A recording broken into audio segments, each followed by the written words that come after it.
At least 14 feared buried in Pulau Pinang landslide.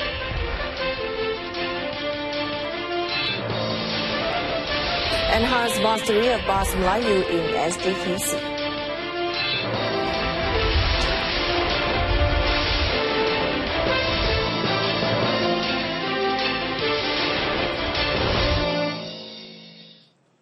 Good evening. Thanks for joining us. You're watching the evening edition of News on 2. I'm Jessica Lee. Now, 3 people were found dead and at least 11 others still missing after being buried in a landslide at a construction site in Lengkok Lembah Permai, Tanjung Bunga, Pulau Pinang this morning. Pulau Pinang Fire and Rescue Department Director Saadon Mokhtar said the first and second bodies were recovered at 9:55 a.m. and 10:43 a.m. respectively, while the third victim was recovered at 1:15 p.m.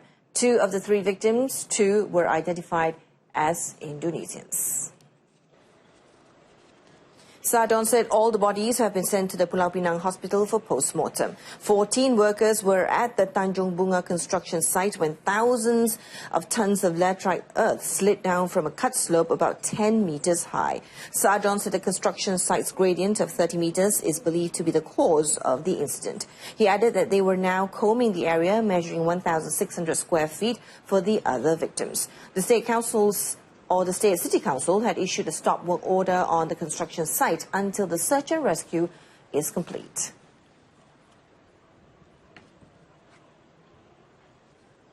Kesukaran yang dihadapi oleh Jabatan Bomba adalah untuk mengeluarkan tanah daripada mangsa yang tertimbus. Kita jangkakan mangsa yang tertimbus adalah agak dalam daripada kawasan tanah. Kerana bangunan-bangunan ini sedang dalam pembinaan, tanah di meruntuh bertindan-tindan lah. So saya percaya operasi yang kita lakukan ini akan mengambil masa yang agak lama. Saadon said the cause of the incident is currently under investigation. For the record, the construction is for a 50-floor low-cost housing project.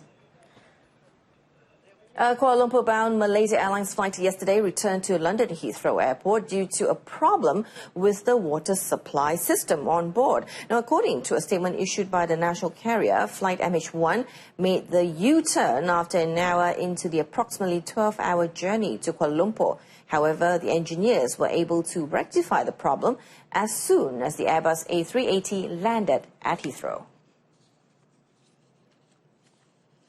The statement said that due to airport curfew and crew flight duty period constraint, MH1 will be retimed to a new departure time, which will be advised soon. MAS apologized for the inconvenience caused to passengers and assured that it would assist with rebooking of flights for passengers with onward connections from Kuala Lumpur. Passengers affected would also be given accommodation at hotels near to the airport until their flight back to Malaysia. The remand for Lahad Datu Assemblyman Datuk Yusof Abdul, who was detained to assist investigations on rural project fund embezzlement in Sabah, has been extended by 2 days starting today. Magistrate Cindy MC Jus Balitus issued the order on the younger brother of former federal minister and currently Parti Warisan Sabah or Warisan President Datuk Sri Shafi Abdul at the Kota Kinabalu Magistrates Court after his remand expired today. The Malaysian Anti-Corruption Commission or MACC prosecuting officer Falik Basaruddin, when met, said MACC had applied for the remand on Datuk Yusof to be extended by 7 days, but the court only allowed 2 days. Datuk Yusof, 57, was one of 9 individuals detained by MACC to assist investigations over the misappropriation of rural project funds amounting to 180 million ringgit, which was part of the 1.5 billion ringgit embezzled from a federal ministry. The investigations are focused on 70 projects involving roads, electricity and water supply for rural areas of Sabah. In a related development, Falik said Datuk Sri Shafi was presently not in MACC lockup but was still at Queen Elizabeth Hospital II for treatment. He was admitted to the hospital on Thursday night for high blood pressure before being brought to the magistrate court on Friday to obtain a remand order. The Negeri Sembilan Malaysia Anti-Corruption Commission or MACC has arrested a female police sergeant on suspicion of soliciting a bribe of 1,200 ringgit from a drug addict. The suspect, aged 36, allegedly accepted bribes so that a drug addict could avoid prosecution in court for using drugs. It was reported that the suspect met with the addict on the roadside and received the bribe in his car, a Grand Livina. Shortly thereafter, a group of MACC officers conducted a raid and found a sum of 1,200 ringgit on the suspect. The case is being investigated under Section 17, subsection A, 2009, for soliciting and accepting bribe. The Malaysian Maritime Enforcement Agency, or MMEA, has thwarted an attempt to smuggle in 11,000 cartons of cigarettes worth over 113,080 ringgit, including import duties, in the waters of Tanjung Gemuk, Lukut, Negeri Sembilan this morning. Kuala Linggir 5th District Maritime Officer, Maritime Captain Ahmad Faridi Firdaus said the U2 brand of cigarettes with an import duty of more than 44,000 ringgit were believed to be from a neighbouring country. Maritime Captain Ahmad Faridi said a fiberglass boat equipped with 4 Yamaha engines worth 250,000 ringgit was also seized. Briefing reporters today, he said 5 suspects involved in the smuggling activity managed to flee upon realizing the presence of MMEA personnel. Initial findings revealed that the seized cigarettes were meant to be sold in the Klang Valley. The case is being investigated under the Customs Act 1967. The non-governmental organizations, or NGOs, have been urged not to be overzealous in exposing the activities of secret societies to avoid compromising their own safety. Deputy Home Minister Datuk Nur Jaslan Muhammad said NGOs should instead provide information to the police or to him personally for action. Datuk Nur Jaslan advises NGOs not to be too keen on exposing these secret societies on social media, as they have vast influence and networking that they may threaten the lives of people who tend to reveal them.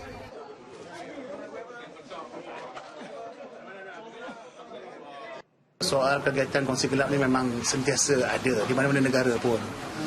Tapi kita tak nak bahawa kegiatan mereka ni akhirnya mengancam keselamatan dan sebagainya, dan tindakan pun sedang diambil.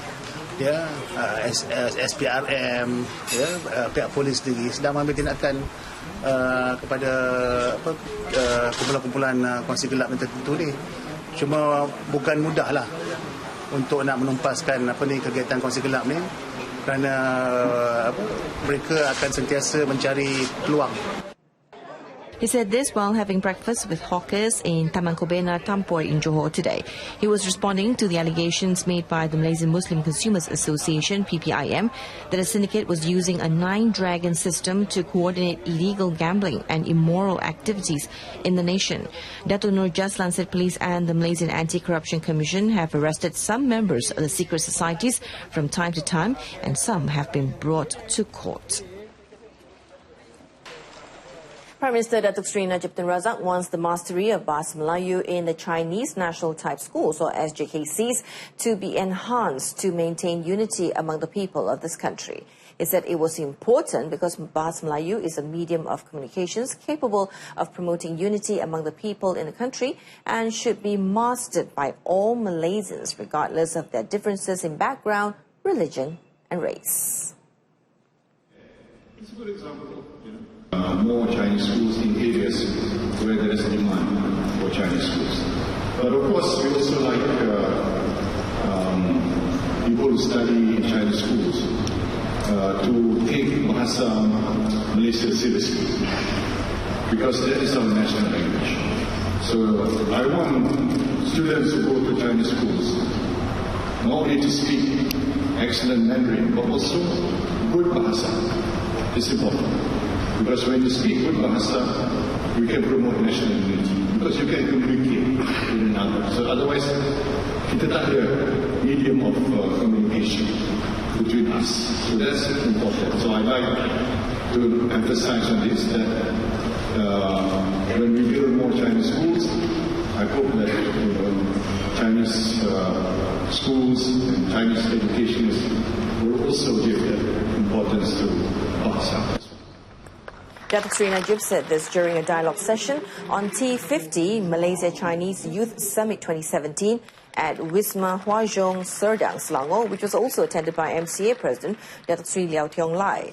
He added talks were underway with the Education Ministry, Datuk Sri Liao, and Gerakan President, Datuk Sri Masuk Keong, with regards to building more SJKC schools.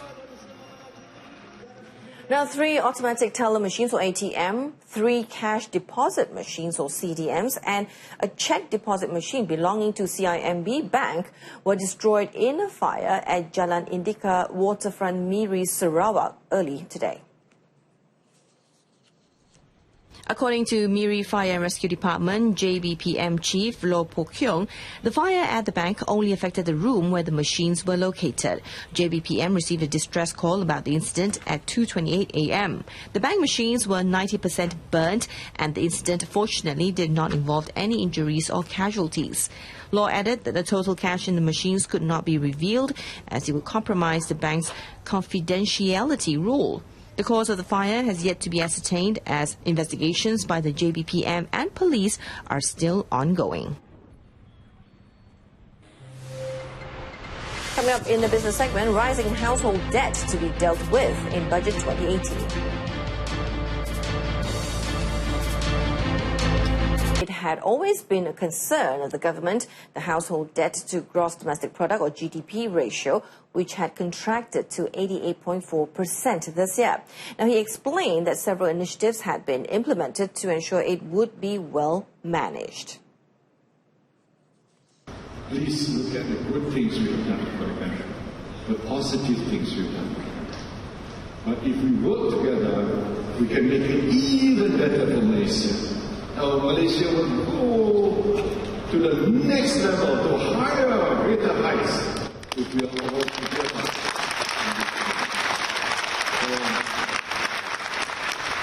And at the same time, we will not compromise on what our forefathers have agreed for this nation. And they wanted Malaysia to be balanced, moderate, harmonious, spirit of give and take, progressive. That's the kind of values that our forefathers wanted us to continue with. And as your Prime Minister, as your Sosiang, I will continue the policies that are moderate, progressive, and I believe in national harmony. Commenting further, he said the rate of inflation stood at between 3 to 3.4%, while the cost of living in Malaysia was much lower than most of the ASEAN countries. Speaking at a dialogue session today, the Premier, however, added the government would not take it for granted, but would come out with more initiatives to help reduce the burden of the people, of which the details would be announced during the Budget 2018 tabling next week. In concluding the session, the Prime Minister humbly admitted that the government was not perfect and had a lot of weaknesses, but the current administration was doing its best for the people, as what the forefathers had envisioned before. The Home Ministry, KDN, hopes Budget 2018 would consider giving allocations to enforcement officers to utilize better technology by acquiring equipment and vehicles. Deputy Home Minister Datuk Nur Jaslan Mohamad said KDN had already submitted the matter to Prime Minister Datuk Sri Najib Tun Razak for inclusion in the budget. KDN terlibat dalam hal-hal penguasaan. Hal-hal penguasaan ini juga merupakan perkara yang sering disebut oleh rakyat sebagai satu kelemahan. Ya. Tapi itulah kalau rakyat mahukan penguasaan yang lebih ketat, penguasaan yang lebih kerap. Ini maknanya memerlukan satu tambahan pegawai penguasaan. Kedua, penggunaan teknologi. Ya, ketiga, kos untuk menjalankan penguasaan itu sendiri.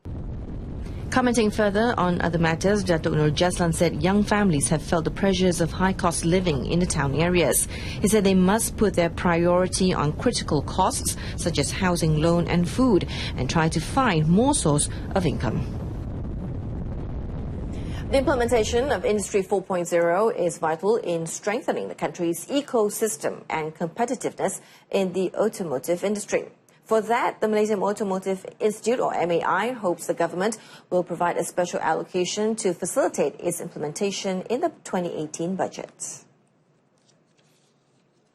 Its Chief Executive Officer, CEO Datuk Madani Sahari, said that the implementation should begin from the vendor by increasing, though, a more efficient manufacturing system.